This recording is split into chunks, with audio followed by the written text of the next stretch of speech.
Wife Axis ব্যাংকের আমানতকারী গ্রাহক, আমার খালু, আমার খালা এবং খালাতো বোন ফার্স্ট সিকিউরিটি ব্যাংকের আমানতকারী অঞ্জলি সাহা এবং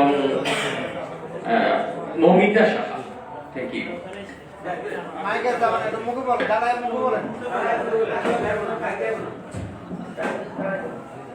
আমি মোহাম্মদ মঞ্জুর আলম, আমি সোশ্যাল ইসলামী ব্যাংকের একজন আমানতকারী।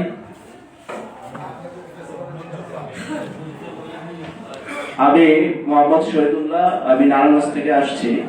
আমি নিজে ফার্স্ট সিকিউরিটি ইসলামী ব্যাংকের গ্রাহক, সে সাথে আমার ওয়াইফও ফার্স্ট সিকিউরিটি ইসলামী ব্যাংকের গ্রাহক এবং আমার ছেলে যে কিনা এবার ইন্টারমিডিয়েট দিয়েছে, সে নটরডেম থেকে দিয়েছে, সে বৃত্তি পাইতো। আমি তাকে ওখানে অ্যাকাউন্ট করে দিয়েছিলাম, সে 9,000 টাকা সে তার বৃত্তির টাকা জমছে, অথচ এই টাকাও সে দিতে পারে না। আমি আমার ছেলেকে কোনো জবাব দিতে পারতেছি না, আর একটা বৃত্তির টাকা সেটাও তারা দিতেছে না, টাকার ওখানে সে জমা হয়েছে। আসসালামু আলাইকুম, আমি মোহাম্মদ খালেদ মোশাররফ হোসেন। আমি ফার্স্ট সিকিউরিটি ইসলামী ব্যাংক পাহাড়তলী শাখা এবং ইউনিয়ন ব্যাংক পাহাড়তলী শাখার একজন আমানতকারী। আমি সেখানকার একজন ভুক্তভোগী গ্রাহক। আজ পর্যন্ত আমি বিগত প্রায় 10-11 মাসের ভিতরে আমি একটা পয়সা ওখান থেকে আমি তুলতে পারি।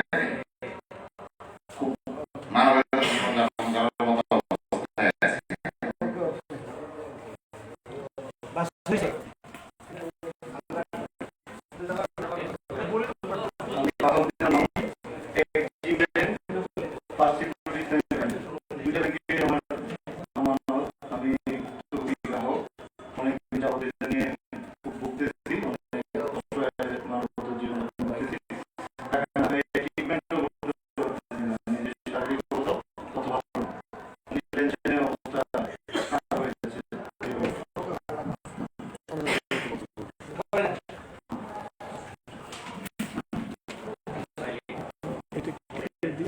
আবার